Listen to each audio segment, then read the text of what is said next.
الرجيم بسم الله الرحمن الرحيم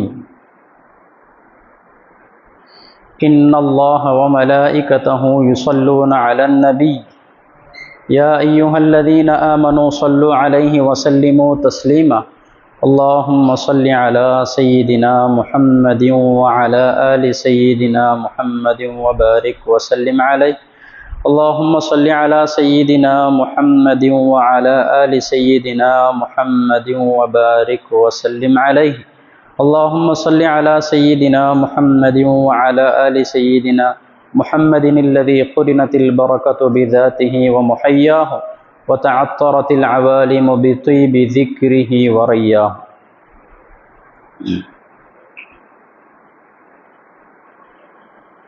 அல்லாஹு ஜல்ல ஷானுஹு தஆலாவுடைய அளப்பெரும் கிருபையை கொண்டு புனிதமான இந்த ஜும்ஆவுடைய தினத்திலே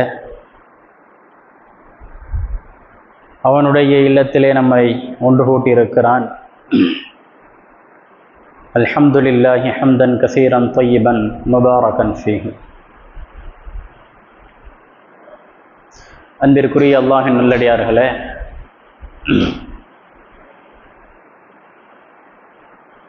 அல்லாஹு ஜல்ல ஷானுஹு தஆலா இந்த மனித வர்க்கத்தை படைத்து பரிபாலனம் செய்ய வேண்டும், அவர்கள் ஒரு சில காலங்கள் வாழ வேண்டும் என்பதற்காக யூனிவர்ஸ் என்று சொல்லப்படுகிற இந்த அண்டத்திலே எவ்வளவோ கோள்கள், எவ்வளவோ மண்டலங்கள், கேலக்சிஸ் எவ்வளவோ இருந்தும் கூட இந்த பூமியை அவன் தேர்ந்தெடுத்து நம்மை இங்கு இறக்கினான். ஆதம் அலைஹிஸ்ஸலாம் அவர்களை குறித்து குர்ஆனிலே வருகின்ற பொழுது, நீங்கள் இந்த பூமியிலே இறங்குங்கள் என்பதாகத்தான் அல்லாஹ் கட்டளையிட்டான். அதற்கு முன்னதாக மலக்குமார்கள் அல்லாஹ்விடத்திலே ஏன் இந்த ஆதமை படைக்கிறாய், இதற்கு முன்பு நிறைய அலுச்சாட்டியங்கள், அட்டூழியங்கள், அநியாயங்கள் செய்து கொண்டிருந்த ஜின் வர்க்கம் நாம் பார்க்கவில்லையா என்று மலக்குமார்கள் ஆட்சேபனை செய்த பொழுது அப்பொழுதும் அல்லாஹ் சொன்னான், இந்த ஆதமை நான் பூமியிலே படைக்கப் போகிறேன். ஆக அல்லாஹ் இந்த பூமியிலே நம்மை படைத்து ஒரு சில குறிப்பிட்ட காலங்கள் கொடுத்திருக்கிறான். அல்லதி ஹலகல் மௌத வல் ஹயாத லியப்லுவக்கும் அய்யுக்கும் அஹ்ஸனு அமலா. இந்த பூமியிலே அல்லாஹ் நமக்கு சில காலங்கள், வருடங்கள் கொடுத்திருக்கிறானே, அது பிறப்பு முதல் இறப்பு வரை இருக்கக்கூடிய அந்த காலம் எதற்காக? லியப்லுவக்கும் அய்யுக்கும் அஹ்ஸனு அமலா, உங்களிலே நல் அமல் செய்யக்கூடியவர் யார் என்பதை சோதிப்பதற்காகத்தான். அல்லாஹுடைய பிரியத்தை யார் பெறுகிறார், அல்லாஹ் என்றால் யார், ரப் என்று சொல்கிறோமே அவனை புரிந்திருக்கிறார்களா, அவன் சொல்கின்றபடி நடக்கிறார்களா, அவாமிர் நவாஹி என்று சொல்லப்படக்கூடிய ஏவல்கள் விளக்கல்களை அவர்கள் முழுமையாக பின்பற்றுகிறார்களா, இதுவெல்லாம் இந்த உலகத்தில் நமக்கு கொடுக்கப்பட்ட பரீட்சைகள். இதில் யார் வெற்றி பெறுகிறார், அல்லாஹுடைய பொருத்தத்தை யார் பெறுகிறார் என்ற அந்த ஒரு நோக்கத்திற்காகத்தான் இந்த உலகத்தில் நம்மை அல்லாஹ் படைத்திருக்கிறார். ஆக ஏதோ பூமிக்கு வந்துட்டோம், தாயினுடைய வயிற்றிலிருந்து வெளியேறிவிட்டோம், அல்லாஹ் வெளியேற்றினான். பிறகு குழந்தை பருவம், இளமை பருவம், பிறகு திருமணம், குழந்தைகள், பிறகு சம்பாத்தியம், தொழில், இப்படி ஓடி கடைசியிலே முதுமைக்கு பிறகு மரணம். அல்லாஹ் நாடிய அந்த அஜல் வந்து விட்டால், இப்படி இருக்கின்ற பொழுது இந்த இடைப்பட்ட காலத்தில் மனிதர்களாக இருக்கக்கூடிய நமக்கும் அல்லாஹ்விற்கும் என்ன தொடர்பு இருக்கிறது, அல்லாஹ் என்றால் யார், ஏன் அல்லாஹ் நம்மை படைத்தான், இப்படி சிந்திக்கக்கூடிய அந்த சிந்தனைகள் இருக்கிறதே, இதுதான் ஈமானிய சிந்தனைகள். இப்படி நமக்கும் அல்லாஹ்விற்கும் எடுக்கக்கூடிய அந்த தொடர்பை நாம் புரிந்து கொண்டால் இந்த உலகத்தில் நாம் எப்படி வாழ வேண்டும், இன்பமான நிலையிலும் துன்பமான நிலையிலும், லாபம் நஷ்டம் எது வந்தாலும் சரி, கஷ்டங்கள் துன்பங்கள் இப்படி எந்த நிலையிலும் நாம் கொஞ்சமும் கூட சலனம் ஏற்படாமல் இந்த உலகத்தில் அல்லாஹ் சொன்ன அந்த உருவத்துல் உஸ்கா, அந்த ஈமானிய உணர்வோடு வாழக்கூடிய அந்த உணர்வு இருக்கிறதே, அந்த உணர்வை பெற்று வாழ்வதுதான் இந்த உலகத்திலே அல்லாஹ் நம்மிடத்திலிருந்து எதிர்பார்க்கிறான். நாமெல்லாம் மக்தப் மதரசாவிலே ஓதி இருப்போம், ஆமன்து பில்லாஹி கமா ஹுவ பி அஸ்மாஇஹி வ சிஃபாத்திஹி என்று. ஈமான் முஜ்மல் என்று சொல்வார்கள். நான் அல்லாஹ்வை ஈமான் கொண்டு விட்டேன். எப்படி? கமா ஹுவ பி அஸ்மாஇஹி வ சிஃபாத்திஹி, அல்லாஹ் எப்படி இருக்கிறானோ, தன்னுடைய இஸ்முகளை கொண்டும் அவனுடைய தன்மைகளை கொண்டும் அல்லாஹ் எப்படி இருக்கிறானோ, எப்படி இருக்கிறான்றதை விளங்காமல் எப்படி சொல்றோம், நான் அதை முழுமையாக ஈமான் கொண்டு விட்டேன். இப்ப அல்லாஹுவை நாம் ஈமான் கொண்டோம்னா அல்லாஹ் யார், அல்லாஹ்வுடைய தன்மை என்ன, அவன் எவ்வளவு பெரிய குதிரத் படைத்தவன். குர்ஆனிலே நாம் நிறைய விஷயங்களை பார்க்கிறோம். இன்றைக்கு அறிவியல் பூர்வமாக நாம் பார்த்தால் அல்லாஹ் இருக்கிறானே, அவன் தன்னை பற்றி சொல்கின்ற பொழுது ரப்புஸ் ஸமாவாதி வல் அர்த், இந்த பூமி வானங்களுடைய ரப்பாக அல்லாஹ் இருக்கிறான். இந்த பூமியை பற்றி நமக்கு தெரியுது. இந்த வானங்கள் என்று சொல்கிறோமே, அதை பற்றி நாம் சிந்தித்திருக்கிறோமா? அல்ஹம்துலில்லாஹி ரப்பில் ஆலமீன், ஆலமீன்களுடைய ரப்பாக அல்லாஹ் இருக்கிறான். இந்த உலகம் இருக்கிறது, இதற்கு ஆலம் என்று பொருள். ஆலம் என்றால் உலகம், ஆலமீன் பன்மை என்றால் இந்த உலகம், இந்த பூமி, இந்த வானத்தில் இருக்கக்கூடிய என்னென்ன கோள்கள் எல்லாம் இருக்கிறதோ அது அனைத்தையும் உள்ளடக்கிய ஒரு பொருள் தான் ஆலமீன் என்ற ஒரு பொருள். ஆக அல்லாஹ் இந்த பூமிக்கு மட்டும் ரப்பல்ல, இந்த பூமி இருக்கக்கூடிய சூரிய மண்டலம் என்று சொல்கிறோமே, சன் ஃபேமிலி, இந்த சூரிய மண்டலம்,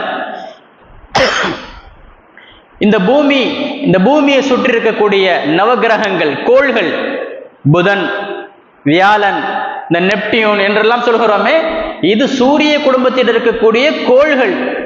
இந்த அனைத்து கோள்களுக்கும் தலைமையான கோள் தான் சூரியன், சன் ஸ்டார் என்று சொல்வார்கள் அதற்கு. இந்த சூரியன் என்பது நட்சத்திர குடும்பத்திலிருந்து உண்டான ஒன்று.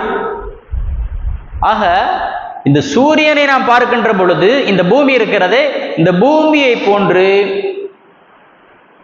1,20,000 பூமிகளை உள்ளடக்கியதுதான் சூரியன். இங்கிருந்து பார்க்கிறோமே எவ்வளவு சின்னதா தெரியுது நமக்கு. இந்த பூமியை போன்று 1,20,000 பூமி பந்துகளை சூரியனிலே நாம் அடக்கி விடலாம். இதுதான் இந்த சூரிய குடும்பத்தில் இருக்கக்கூடிய இது. இந்த சூரிய குடும்பம் இருக்கிறது, இதையும் அல்லாஹ் கண்காணித்துக் கொண்டிருக்கிறான். இந்த சூரிய குடும்பத்திற்கும் ரப்பாகிய அல்லாஹ் தான் இருக்கிறான். வஷம்சு தஜ்ரி லிமுஸ்தகர்ரின் லஹா, அல்லாஹ் சொல்கிறானே, இந்த சூரியன் அவனுடைய நாட்டத்தை கொண்டுதான் ஓடிக்கொண்டிருக்கிறது, சுத்தி கொண்டிருக்கிறது. ஒவ்வொரு கோள்களும் தன்னுடைய அந்த வட்டத்திலே சுத்தி கொண்டிருக்கிறான் என்றெல்லாம் குர்ஆனிலே வருகிறது. இந்த சூரிய ஃபேமிலி, அந்த சன் ஃபேமிலிக்கு கொஞ்சம் மேல போனா நட்சத்திரங்கள், நாம் மேலே காண்கிறோமே நட்சத்திரங்கள், நம் கண்களுக்கு தெரிந்தும் தெரியாமல் எக்கச்சக்கமான நட்சத்திரங்கள். இப்படி 40,000 கோடி நட்சத்திரங்கள் எங்கே இருக்கிறது? நாம் இருக்கக்கூடிய இந்த கேலக்சி, இந்த மண்டலம், இந்த கேலக்சியில என்ன இருக்கு? 40,000 கோடி நட்சத்திரங்கள் இருக்கிறது. பால்வெளி மண்டலம் என்று சொல்கிறார்களே, இதுதான் நம்ம இங்க இருக்கக்கூடியது, மில்கி வே கேலக்சி என்று இங்கிலீஷ்ல சொல்றோம். இந்த மில்கி வே கேலக்சியில் 40,000 கோடி நட்சத்திரங்கள் இருக்கிறது. அதில் தான் இந்த சூரிய குடும்பம் இருக்கிறது. இந்த சூரியனை விடவும் பன்மடங்கு மிகப்பெரிய ஒரே ஒரு நட்சத்திரம். இந்த பூமியை காட்டிலும் எவ்வளவு மிகப்பெரிய பிரம்மாண்டமானது சூரியன், அந்த சூரியனை காட்டிலும் மிக மிக பிரம்மாண்டமானது ஒரு நட்சத்திரம். ஆக கணக்கெடுத்து பாருங்கள், 40,000 கோடி நட்சத்திரங்கள் இந்த கேலக்சியில் மட்டும் இருக்கிறது என்று ஆராய்ச்சியில சொல்கிறார்கள். இந்த கேலக்சி ஒரு கேலக்சி மட்டும் இல்லை, அந்த மில்கி வே கேலக்சியிலிருந்து வெளியே போனால் 2 ட்ரில்லியன் கேலக்சிஸ், 2 ட்ரில்லியன் 2 லட்சம் கோடிகள் கேலக்சிஸ் இங்கே இருக்கிறது. எங்க உலகம், இந்த அண்டத்தினுடைய எண்டு முடிவு எங்கே இருக்கிறது என்பது யாருக்கும் தெரியல. இந்த விஞ்ஞானம் இன்றைக்கு ஆச்சரியப்பட்டிருக்கிறது. இதனுடைய எல்லை எங்கே இருக்கிறது தெரியல யாருக்கும். 2 ட்ரில்லியன் கேலக்சிஸ் இருக்கிறது. இது அனைத்தையும் உள்ளடக்கியது தான் யூனிவர்ஸ் என்று சொல்கிறோம், அண்டம். இந்த அண்டம் இருக்கிறது, எங்க முடிவு என்ன எதுவுமே தெரியாது, அல்லாஹ்வுடைய கைவசம் இருக்கிறது. அல்லாஹ் சொல்கிறானே, வ இன்னா லமூசிஊன்,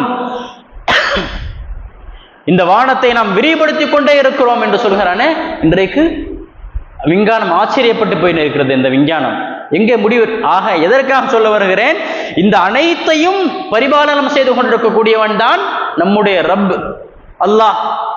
இதை அல்லாஹ் குர்ஆனிலே சொல்கின்ற பொழுது வருத்தத்துடன் சொல்வதை போன்று நமக்கு காட்சி அளிக்கும். ஒமா கதருல்லாஹ ஹக்க கத்ரிஹி, அல்லாஹுவை எப்படி கதிர் செய்ய வேண்டும், அல்லாஹுடைய மதிப்பை, அவனுடைய அதுமத்தை, மகத்துவத்தை எப்படி விளங்க வேண்டும் என்பதை இந்த மக்கள் புரியாமல் இருக்கிறார்கள். இந்த பூமி அவனுடைய பிடியிலே இருக்கிறது.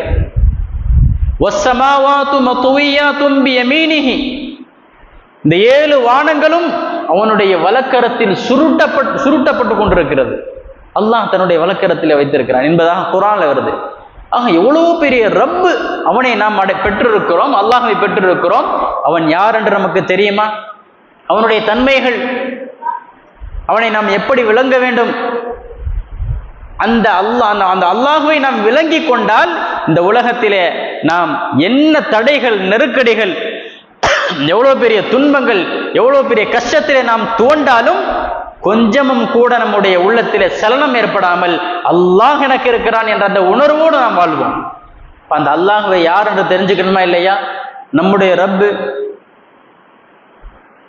குர்ஆன்ல அல்லாஹ் சொல்றான், வமா ஹலக்துல் ஜின்ன வல் இன்ஸ இல்லா லியஅபுதூன், இந்த ஜின் வர்க்கத்தையும் மனித வர்க்கத்தையும் என்னை வணங்குவதற்காகத்தான் படைத்திருக்கிறேன். இதற்கு தஃப்சீரிலே இப்னு அப்பாஸ் ரலியல்லாஹு அன்ஹு அவர்கள் விளக்கம் சொல்கின்ற பொழுது, அல்லாஹுவை வணங்குவதென்றால் அல்லாஹுவை அறிந்து வணங்குதல் என்று பொருள் என்று அவர்கள் இந்த ஆயத்திற்கு தஃப்சீர் விரிவுரை தந்திருக்கிறார்கள். இப்போ அல்லாஹுவை விளங்க வேண்டும். அல்லாஹ் யார்? சஹாபாக்களுக்கு நபி ஸல்லல்லாஹு அலைஹி வஸல்லம் அவர்கள் மக்காவில் இருந்த அந்த 13 ஆண்டு காலம் நிறைய சட்டங்கள் எல்லாம் அங்கு வரவில்லை. அங்கு நிறைய இபாதத்துகள் கடமையாக்கப்படவில்லை. அங்கு நபி ஸல்லல்லாஹு அலைஹி வஸல்லம் அவர்கள் சஹாபாக்களுக்கு போதித்ததெல்லாம் இந்த ஈமானிய உணர்வு. அல்லாஹ் என்றால் யார்? இப்படி அல்லாஹுவை பற்றி உண்டான அவனுடைய சிஃபாத்துகள், அவனுடைய தன்மைகள், அவனுடைய ஆசார், அவனுடைய அஃஆல், அவனுடைய செயல்பாடுகள், இவை அனைத்தையும் கொஞ்சம் கொஞ்சமாக நபி ஸல்லல்லாஹு அலைஹி வஸல்லம் அவர்கள் சஹாபாக்களுக்கு ஊட்டி கொண்டே இருந்த அந்த உணர்வு தான் அவர்கள் எவ்வளவு பெரிய போர், நாம் மிக குறைவாக இருக்கிறோம் என்றாலும் கூட, கம்மின் ஃபிஅத்தின் கலீலத்தின் கலபத் ஃபிஅத்தன் கஸீரத்தன் பிஇذنில்லாஹ், எவ்வளவு சிறிய கூட்டமும் கூட அல்லாஹ்வுடைய உதவியை கொண்டு அல்லாஹ் நம்முடன் இருக்கிறான் என்ற உணர்வை கொண்டு பெரிய பெரிய கூட்டங்களை எல்லாம் அவர்கள் முறியடித்திருக்கிறார்கள் என்ற உணர்வோடு போருக்கு சென்றார்கள். பத்ருடைய அந்த தினத்திலே நாம் கேள்விப்பட்டிருக்கிறோம், கையில வெறும் கைத்தடி, கம்பு, இப்படி மிக அற்பமான பொருள்களை எல்லாம் எடுத்துக்கொண்டு போருக்கு சென்றார்கள். ஆக அந்த பொருட்களை அவர்கள் நம்பவில்லை, அவர்களுடைய உள்ளத்திலே அல்லாஹ்வை வைத்திருந்தார்கள். அந்த அல்லாஹ்வை நாம் விளங்க வேண்டும். அல்லாஹ் நம்ம எங்க வச்சிருக்கிறோம்? அல்லாஹ்வை தூக்கி அரிசில வச்சிருக்கோம். அல்லாஹ் எங்கே இருக்கிறான் என்று கேட்டால் அல்லாஹ் அரிசியில் இருக்கிறான். அந்த அரிசி எங்க இருக்கிறது? 7 வானத்துக்கு மேல இருக்கிறது என்று போயிடுறோம். அல்லாஹ் தன்னை பற்றி சொல்கின்ற பொழுது அர் ரஹ்மானு அலல் அர்ஷி இஸ்தவா, அல்லாஹ் தன்னுடைய அரிசியின் மீது செவ்வையானான் என்று இருக்கிறது. அதே குர்ஆனிலே அல்லாஹ் தன்னை பற்றி சொல்கிறான், நிறைய இடங்களில் வருகிறது. وَإِذَا سَأَلَكَ عِبَادِي عَنِّي, என்னுடைய அடியார்கள் என்னை பற்றி கேட்டால், فَإِنِّي قَرِيب, நான் அவர்களுக்கு மிக நெருக்கமாக இருக்கிறேன், மிக அண்மையில் நான் இருக்கிறேன். அல்லாஹ் எங்க இருக்கான்? நம்ம பேசிட்டு இருக்கோமே, وَمَا مِن نَجْوَى ثَلَاثَةٍ إِلَّا هُوَ رَابِعُهُمْ, 3 பேர் ரகசியம் பேசிக் கொண்டிருந்தால் அங்கே 4வதாக அல்லாஹ் இருக்கிறான். 4 பேர் ரகசியம் பேசிக் கொண்டிருந்தால் அங்கே 5வதாக அல்லாஹ் இருக்கிறான். அலம் யஅலம் பி அன்னல்லாஹ யரா, அவர் அறிந்து கொள்ளவில்லையா? அல்லாஹ் பார்த்து கொண்டிருக்கிறான். ஒவ்வொரு நொடியும் அல்லாஹ் நம்மை அல்லாஹ் எங்க இருந்து பார்க்கிறான்? 7 வானத்துக்கு மேல இருந்து பார்க்கிறானா? இல்ல, என்ன சொல்றாங்க? நான் மிக நெருக்கமாக இருக்கிறேன். வநஹ்னு அக்ரபு இலைஹி மின்கும், நாம் மிக நெருக்கமாக இருக்கிறோம், உங்களை காட்டிலும் மிக நெருக்கமாக நாம் இருக்கிறோம். வஅன்தும் லா துப்சிரூன், நீங்கள் அதை பார்க்கவில்லை, உங்களுக்கு அது புரியவில்லை என்று சொல்கிறான் அல்லாஹ். வஹுவ மஅக்கும் ஐனமா குன்தும், நீங்கள் எங்கிருந்தாலும் அல்லாஹ் உங்களுடன் இருக்கிறான். எப்படி? நபி ஸல்லல்லாஹு அலைஹி வஸல்லம் அவர்கள் அந்த தௌர் குகையிலே இருக்கின்ற பொழுது தன்னுடைய தோழர் அபூபக்கர் ரலியல்லாஹு அன்ஹு அவர்கள் சொன்னார்களே, லா தஹ்சன் இன்னல்லாஹ மஅனா, அபூபக்கரே 2 பேர் இருக்கிறோம் என்பதாக நினைத்து நீங்கள் கவலை கொள்ளாதீர்கள், நம்முடன் அல்லாஹ் இருக்கிறான். அந்த உணர்வு இருக்கிறதே, அந்த உணர்வை நாம் பெற்றுவிட்டால் இந்த உலகமும் நமக்கு என்ன மாறிடும்? குர்ஆன்ல அல்லாஹ் சொல்றானா இல்லையா? லா ஹௌஃபுன் அலைஹிம் வலா ஹும் யஹ்ஸனூன், அல்லாஹ்வை புரிந்து கொண்ட நல்லடியார்களுக்கு கவலை கிடையாது, பயம் கிடையாது. இந்த இரண்டுமே அவர்களுக்கு கிடையாது. அந்த இன்னைக்கு நம்ம உலகத்துல பார்க்கிறோம், எவ்வளவு நெருக்கடி. வீட்டில் குமர் இருக்கிறாங்க, கல்யாணம் நடக்க வேண்டியது இருக்கிறது, பொருளாதார தேவை இருக்கிறது, பயம். எப்படி அதை சேகரிப்பது, யாரிடத்திலே போய் கேட்பது, பொருளாதார சிக்கல்கள் இருக்கிறதே. வியாபாரத்தை தொடங்கி இருக்கிறோம், அதில் நிறைய நஷ்டம், நிறைய முதலீடு போட்டோம், நாம் எதிர்பார்த்த அளவிற்கு நமக்கு அது ரிட்டர்ன் பண்ணல. கவலை, பயம், கடன் வாங்கி இருக்கிறோமே, அதை எப்படி அடைப்பது? இப்படி நம்முடைய வாழ்க்கையில் எடுத்துக்கொண்டால் இந்த கவலையினோட லிஸ்ட்டை போட்டோம்னு சொன்னா, நாம் எதை நிம்மதியாக சந்தோஷமாக இருக்கிறோம் என்று நினைக்கிறோமோ அதை காட்டிலும் கவலையினோட லிஸ்ட் பெஸ்டா இருக்கும். இப்படி நம்முடைய வாழ்க்கையில் நெருக்கடிகள், கஷ்டங்கள், துன்பங்கள் இதிலே நாம் தோண்டு கொண்டே இருப்பதாக நாம் நினைக்கிறோமே, இதிலிருந்து நாம் வெளியே வருவதற்கு ஒரே ஒரு வழிதான்.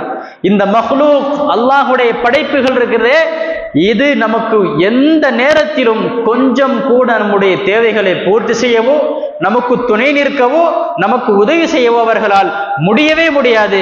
அல்லாஹ் ஒருவன் மட்டும்தான் நமக்கு நம்முடைய தேவைகளை பூர்த்தி செய்ய முடியும்.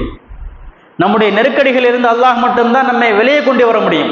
அல்லாஹ் குர்ஆனிலே சொல்கிறான், வைதா மஸ்ஸல் இன்சான துர்ரு, இந்த மனிதனுக்கு கெட்டது நெருக்கடிகள் ஏற்பட்டு அவனை தொட்டால்,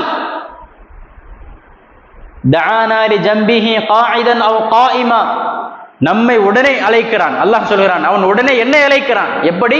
உட்கார்ந்து கொண்டு, நின்று கொண்டு, யா அல்லாஹ் என்னை எப்படியாவது காப்பாத்திரு. உட்கார்ந்து இருக்கும்போது அந்த நினைப்பு தான், யா அல்லாஹ் இந்த கஷ்டத்திலிருந்து என்னை எப்படியாவது வெளியே கொண்டு வந்து விடு. இப்படி அவன் நம்மை அழைத்து நம்மிடத்தில் துஆ செய்து கொண்டே இருக்கிறான். ஃபலம்மா கஷஃப்னா அன்ஹு துர்ரஹு, நாம் அவனுடைய கஷ்டத்தை அவனை விட்டு நாம் நீக்கிவிட்டால், நீக்கிவிட்டால் யாருங்க நீக்கிறது? அல்லாஹ் ஒருவன் மட்டும்தான் நமக்கு துன்பத்தை கொடுக்கவும் முடியும், துன்பத்திலிருந்து வெளியே கொண்டு வர முடியும். வேற யார்? அதுதான் நம்முடைய ஈமான். வல் கத்ர் கைரிஹி வ ஷர்ரிஹி மினல்லாஹி தஆலா, நன்மையானாலும் சரி தீமையானாலும் சரி, நஷ்டம் கஷ்டம் லாபம், இப்படி என்ன நன்மை தீமையாக இருந்தாலும் சரி அது அல்லாஹ்விடத்திலிருந்து தான் வருகிறது என்பதை கொண்டு நாம் ஈமான் கொண்டிருக்கிறோம். இந்த எண்ணம் நம்முடைய உள்ளத்தில் இல்லைன்னு சொன்னா நம்ம ஈமான் கொள்ளலன்னு அர்த்தம். இப்ப துன்பத்தை யார் கொடுக்கிறது? அல்லாஹ் தான். அல்லாஹ்வின் புறத்திலிருந்து தான் வருகிறது. அந்த கஷ்டத்திலிருந்து நம்மை வெளியே கொண்டு வருவது அல்லாஹ் மட்டும்தான். ஃபலம்மா கஷஃப்னா அன்ஹு துர்ரஹு மர்ர கஅல்லம் யதுனா இலா துர்ரின் மஸ்ஸ, இப்படி நாம் அவனை துன்பத்திலிருந்து வெளியே கொண்டு வந்தால் அவன் எப்படி கடந்து செல்கிறான் அந்த இடத்திலிருந்து, அவன் நம்மை அழைக்காதது போன்றும் நாம் அவனுடைய கஷ்டத்திலிருந்து அவனை நீக்காததை போன்றும் பாராமுகமாக சென்று, இதுதான் மனிதனுடைய இயல்பு. அல்லாஹ்விடத்தில் நம்ம கேட்போம். அல்லாஹ் இது போன்ற நிறைய உதாரணங்களை சொல்றான். இவர்கள் ஹுவல்லதி யுஸய்யிருக்கும் ஃபில் பர்ரி வல் பஹர், அல்லாஹ் தான் உங்களை கடலிலே கொண்டு செல்கிறான், நிலத்திலே கொண்டு செல்கிறான். நீங்கள் கடலிலே இருக்கும் பொழுது சூறாவளி காற்று உங்களை சூழ்ந்து கொண்டு உங்களுடைய விழிகள் எல்லாம் பின்னுகி நின்று கொண்டிருக்குமே, நீங்கள் உயிரோடு இருப்பீர்களா இல்லையா, வாழ்வா சாவா என்ற அந்த போராட்டத்தில் நீங்கள் கடலிலே சூறாவளி காற்றுக்கு மத்தியில் இருக்கும் பொழுது அல்லாஹை நீங்கள் அழைக்கிறீர்கள்.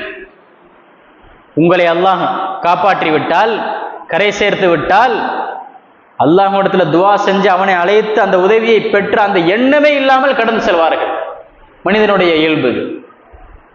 ஆக நம்முடைய இயல்பு ஒரு பக்கம் அப்படி இருந்தாலும் இந்த கஷ்டங்களிலிருந்து நம்மை வெளியே கொண்டு வருவது அல்லாஹ் ஒருவன் தான் என்ற இந்த உணர்வு, இந்த ஈமானிய உணர்வு இருக்கிறது. இந்த சஹாபாக்களுக்கு நபி ஸல்லல்லாஹு அலைஹி வஸல்லம் அவர்கள் 13 ஆண்டுகள் ஊட்டிய அந்த உணர்வு.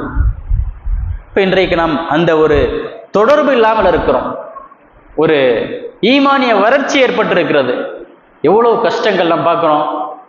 குழந்தை எப்ப பார்த்தாலும் போன் பார்த்துக்கிட்டே இருக்கிறான், ஏதாவது சொன்னா கேட்க மாட்டேங்கிறான், ஏதாவது அறிவுரை சொன்னா நம்மளை திட்டுறான், கோச்சிக்கிறான், அழுகிறான். குடும்பத்தில் அப்படி ஒரு பிரச்சனை. இளைஞர்களை பார்க்குறோம், வெளியே உள்ள இளைஞர்கள்லாம் பார்த்தா எப்படி அவர்களுடைய இன்றைய நாள் சென்று கொண்டிருக்கிறது.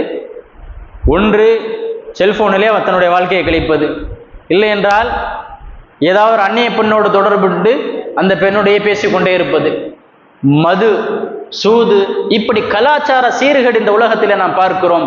நிறைய இளைஞர்கள், முஸ்லிம் இளைஞர்கள் கெட்டுக்கொண்டு இருக்கிறார்கள். அவர்களுடைய அந்த ஈமான் என்றால் என்ன, அல்லாஹ்வை எப்படி நாம் பயந்து கொள்ள வேண்டும், எப்படி வாழ வேண்டும் என்ற அந்த உணர்வே இல்லாமல் இந்த உலகத்தில் தான் தோன்றித்தனமாக நமக்கென்று ஒரு சில கட்டுப்பாடுகள் இருக்கிறது, அந்த செல்ஃப் கண்ட்ரோலே இல்லாமல் இன்றைக்கு நம்முடைய இளைஞர்கள் வழிதவறி சென்று கொண்டிருக்கிறார்கள். இப்படி நிறைய கஷ்டங்கள் நமக்கு மத்தியில் இருக்கிறது. இதிலிருந்து நாம் வெளியே வந்து அல்லாஹ் தான் என்னுடைய ரப்பு, அவனை நாம் உணர்ந்து கொள்ள வேண்டும், அவனை நாம் அடைய வேண்டும் என்ற அந்த உணர்வு இருக்கிறதே, அந்த உணர்வை நாம் எங்கே பெற முடியும்? யார் அல்லாஹுவை அறிந்தார்களோ, அல்லாஹுடைய அறிமுகம் யாரிடத்திலே இருக்கிறதோ அவர்களிடத்திலேயே நாம் சென்று கேட்டால் மட்டும்தான் அந்த விஷயம் நமக்கு கிடைக்கும். நம்ம நினைக்கிறோம்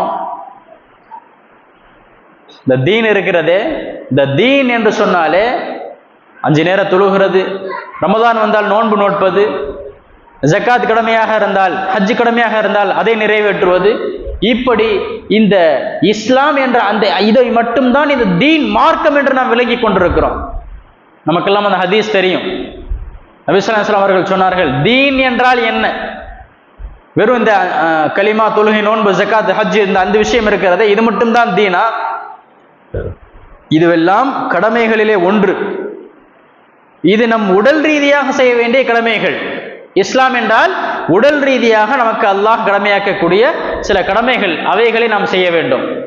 அது அப்படியே இஸ்லாத்திலிருந்து ஈமானுக்கு வாங்க. ஈமான் என்றால் அது முழுக்க முழுக்க உள்ளத்தோடு தொடர்புடையது.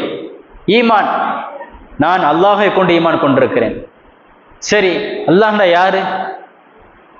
அல்லாஹை கொண்டு ஈமான் கொண்டிருக்கிறோம். அல்லாஹ் என்றால் யார், அவன் எப்படிப்பட்டவன், அந்த உணர்வு இருக்கிறதே, அவனுடைய அறிமுகம் இருக்கிறதே, அது தெரிந்தால்தான் நாம் ஈமானிலே பரிபூர்ணத்தை அல்லது ஓரளவு பரிபூர்ணத்தை அடைந்திருக்கிறோம் என்று பொருள்.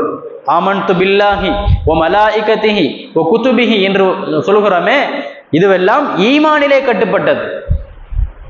இந்த ஈமான், இஸ்லாம் மட்டும் நமக்கு தீன் கிடையாது. இதற்கு பிறகு இஹ்சான் என்ற ஒரு தனி பகுதி இருக்கிறது. அந்த பகுதி இன்றைக்கு மறைக்கப்பட்டிருக்கிறது.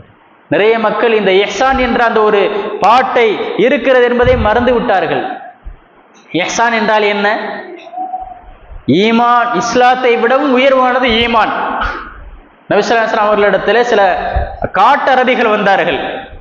குர்ஆனில் அல்லாஹ் சொல்கிறான், காலத்தில் அராபு ஆமன்னா, அந்த காட்டரபிகள் எல்லாம் வந்து நாங்கள் ஈமான் கொண்டு விட்டோம் என்று சொன்னார்கள். அப்போ ரசூலுல்லாஹ் சொல்றான் அல்லாஹ், வலாக்கின் கூலு அஸ்லமா குல் லா தகூலு ஆமன்னா, நீங்கள் ஈமான் கொண்டீர்கள் என்று சொல்லாதீர்கள், இஸ்லாமாகி விட்டோம் என்று வேண்டால் சொல்லிக் கொள்ளுங்கள்.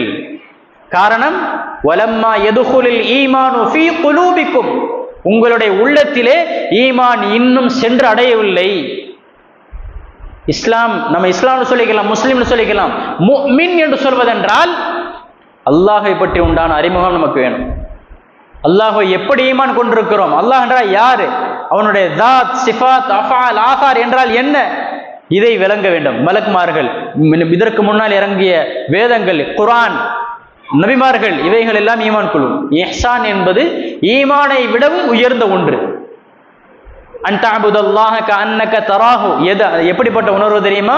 அன்தஅபுதல்லாஹ கஅன்னக தராஹு, நீ அல்லாஹ்வை வணங்க வேண்டும். எப்படி? நீ அல்லாஹ்வை பார்த்து கொண்டிருக்கிறாய் என்ற உணர்வோடு அல்லாஹ்வை வணங்க வேண்டும். அல்லாஹ் என்னை பார்க்கிறான், நான் அவனை பார்க்கிறேன்.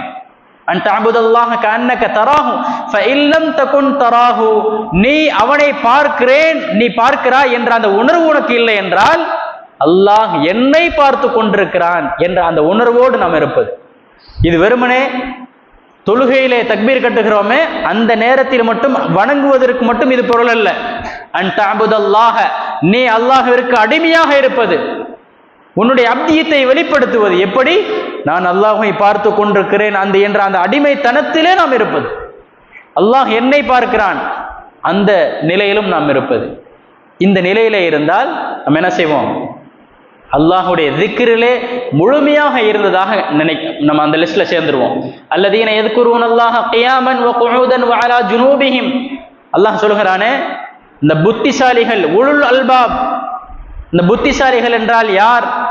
அல்லாஹுவை நின்ற நிலையில், உட்கார்ந்த நிலையில், படுத்த நிலையில் நினைத்து கொண்டே இருக்கிறார்களே, அவர்கள்தான் புத்திசாலிகள் என்று அல்லாஹ் சொல்கிறான். அந்த லிஸ்ட்ல நம்ம வந்துடுவோம். எப்போ? அல்லாஹ் என்னை பார்க்கிறான், அல்லாஹ் என்னுடன் இருக்கிறான். இப்போ அந்த உணர்வு நமக்கு வரணும்னா என்ன செய்யணும்? அல்லாஹ் குர்ஆன்ல இந்த உணர்வை பற்றி தான் பேசுகிறான் நிறைய இடங்கள்ல. தொழுகையை விட திக்ரை பற்றி அல்லாஹ் நிறைய பேசுகிறான். நாம் எல்லாம் இங்க இருக்கக்கூடியவர்கள் தொழில் சார்ந்து தொழில் செய்யக்கூடியவர்களாக இருப்பீர்கள். ரிஜாலுன் லா துல்ஹீஹிம் திஜாரத்துன், அல்லாஹ் குர்ஆன்ல சொல்கிறான். அல்லாஹுடைய ஆண் சிங்கங்கள் சிலர் இருக்கிறார்கள், ஆண்கள் இருக்கிறார்கள். லா துல்ஹீஹிம் திஜாரத்துன் வலா பைஉன் அன் திக்ரில்லாஹ். அல்லாஹுடைய திக்ரை விட்டும் அவர்கள் செய்யக்கூடிய வியாபாரம், அவர்கள் ஈடுபட்டிருக்கக்கூடிய அந்த தொழில்துறை அவர்களை ஒருபொழுதும் தடுக்காது. வியாபாரத்தில் இருந்தாலும் அல்லாஹுடைய திக்ரிலே இருப்பார்கள். இப்போ அந்த திக்ரிலே நாம் அல்லாஹ் நம்முடன் இருக்கிறான் என்ற உணர்வு நமக்கு வந்து விட்டால் நம்ம என்னென்ன எந்த நிலையில இருப்போம்? இந்த 3 நிலை, நின்ற, உட்கார்ந்த, படுத்த, இந்த 3 நிலையிலும் அல்லாஹை நாம் நினைத்து கொண்டே இருப்போம். இந்த நிலை வந்துட்டா நம் உள்ளத்திலே தக்வா ஏற்பட்டுவிடும். அத்தக்வா ஹாஹுனா என்று நபி ஸல்லல்லாஹு அலைஹி வஸல்லம் அவர்கள் சொன்னார்கள். இந்த உள்ளத்தில் தான் தக்வா இருக்கிறது. தக்வா என்றால் இறையச்சம். எப்போ? அல்லாஹ் என்னை பார்க்கிறான் என்றால் ஏதாவது ஒரு தவறு செய்வதற்கு நமக்கு மனசு வருமா? வராது. அந்த இறையச்சத்தை நாம் உள்ளத்திலே நாம் குடிகொண்டு விட்டால், ஒமை யத்தகில்லாஹ யஜ்அல் லஹு மக்ரஜன், அல்லாஹ்வை யார் தக்வா செய்கிறார்களோ அவர்களுடைய எல்லா பிரச்சனைகள், கஷ்டங்கள், நெருக்கடிகளிலிருந்தும் அல்லாஹ் அவர்களை வெளியே கொண்டு வந்து விடுவான். வயர்ஸுகுஹு மின் ஹைது லா யஹ்தஸிப், அவர் நினைத்து பார்க்காத புறங்களிலெல்லாம் ரிஸ்குகளை வாரி வழங்குவான். எப்போ? அல்லாஹுடைய அந்த தக்வா நம்முடைய உள்ளத்துல வந்துருச்சுன்னு சொன்னான். அது எப்போ வரும்? அல்லாஹ்னா யாருன்னு தெரிஞ்சாதானே வரும். அல்லாஹை பற்றி உண்டான அறிமுகம் நமக்கு இருந்தால் தானே.